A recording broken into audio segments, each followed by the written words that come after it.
আসসালামু আলাইকুম। Virtual educational স্টুডিওর পক্ষ থেকে আরও একটি সেশনে আপনাদেরকে স্বাগতম। আজকে আমরা প্রাথমিক শিক্ষক নিয়োগ পরীক্ষা 2022-এ এসেছিল এরকম একটা প্যাটার্নের অঙ্ক শিখব, সংখ্যা প্যাটার্ন। এই সংখ্যা প্যাটার্নের অঙ্ক খুবই গুরুত্বপূর্ণ। সকল চাকরির পরীক্ষা এই ধরনের সংখ্যা প্যাটার্ন অবশ্যই আমাদের একটা থাকে। তো আজকে আমরা সংখ্যা প্যাটার্নের যেটা শিখব, যে সংখ্যা প্যাটার্নের পরবর্তী সংখ্যা কীভাবে বের করতে হয়। এর আগের একটা সেশনে আমরা এই সংখ্যা প্যাটার্নের 50তম পদ, 100তম পদ বা তম পদ বের করা শিখেছি। আজকে আমরা শিখব হচ্ছে প্যাটার্নের পরবর্তী সংখ্যাটা বা পরবর্তী পদটা কিভাবে বের করতে হয়।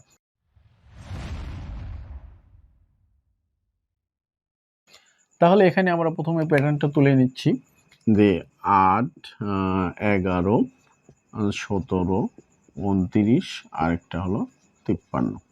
তো প্যাটার্নটা বের করে নিও। আগের ক্লাসে আমি বলেছি, আজকেও বলছি যে প্যাটার্ন নির্ণয় করার জন্য আমাদের প্রথমে যেটা করতে হয়, এই প্যাটার্নের সংখ্যাগুলোর একটার থেকে আরেকটা কত বৃদ্ধি পাইছে এই পার্থক্যটা আগে বের করে নিতে হয়। তাহলে আমরা কি করব, এই পার্থক্যটা একটু বের করে নিই। পার্থক্য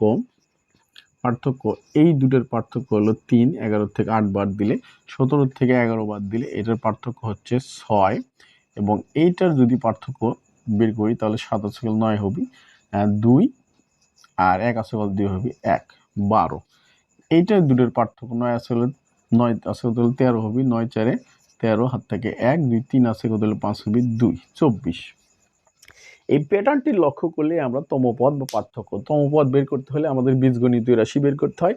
এটা আমি আগের ক্লাসে দেখাইছি। আজকে আমরা এই পার্থক্য দেখাচ্ছি, পার্থক্য যেহেতু সমান না, পার্থক্য যদি সমান হয় তাহলে এক পদ্ধতিতে বের করতে হয়, আর পার্থক্য যদি অসমান হয় পার্থক্যটা বের করলে আমরা বুঝতে পারবো পরবর্তী পদটা কত হবে। তাহলে এখানে পার্থক্যে আমরা যেটা লক্ষ্য করতেছি এটা দেখে কিন্তু অনেক সময় বোঝা যায় না। তাহলে পার্থক্য বের করলে আমরা বুঝতে পারি পার্থক্যের মধ্যে অবশ্যই তাদের একটা মিল থাকবে। তাহলে এখানে কি মিল আছে আমরা দেখতে পাচ্ছি, এখানে 3 আছে, তারপরে 6, 12 এবং 24। তাহলে এটাকে আমরা যদি দেখি, 3 যদি আমি 2 দিয়ে গুণ করি 6 হয়, 6 যদি আমি 2 দিয়ে গুণ করি 12 হয়, 12 যদি 2 দিয়ে গুণ করি 24 হয়। অর্থাৎ আমাদের পার্থক্যটা দ্বিগুণ হারে বৃদ্ধি পাইছে। তাহলে আমাদের পরবর্তী পার্থক্যটা কত হবে এটা আমরা কিন্তু সহজেই বুঝতে পারতেছি। পরবর্তী পার্থক্যটা হবে 24 দুগুণে 48। তা আমরা পার্থক্যটা পেয়ে গেলাম। তাহলে পার্থক্য নিয়ম হলো, দেখেন যে 8 3 11, 11 আর 6 17, 17 আর 12 29, 29 আর 24 53, এবং 48 থেকে 53 যদি আমি যোগ করি তাহলে এই 48-এর সাথে যদি আমি 53 যোগ করি তাহলে 8 3 11, 1 হাত থেকে 1, 5 4 9 আর 1 10, 101। তাহলে প্যাটার্নটির পরবর্তী পদ হবে 101। তাহলে আমাদের উত্তর কত হবে? প্যাটার্নটির পরবর্তী পদ হলো 101। এটাই আমাদের উত্তর। তাহলে আমাদের পার্থক্য বের করে নিলে আমরা প্যাটার্নটির উত্তর আমরা পেয়ে যাব। যারা ফেসবুকে দেখছেন আমার পেজটাকে ফলো দিয়ে রাখবেন, এবং যারা ইউটিউবে দেখছেন আমার চ্যানেলটাকে সাবস্ক্রাইব করে রাখবেন। ধন্যবাদ সবাই।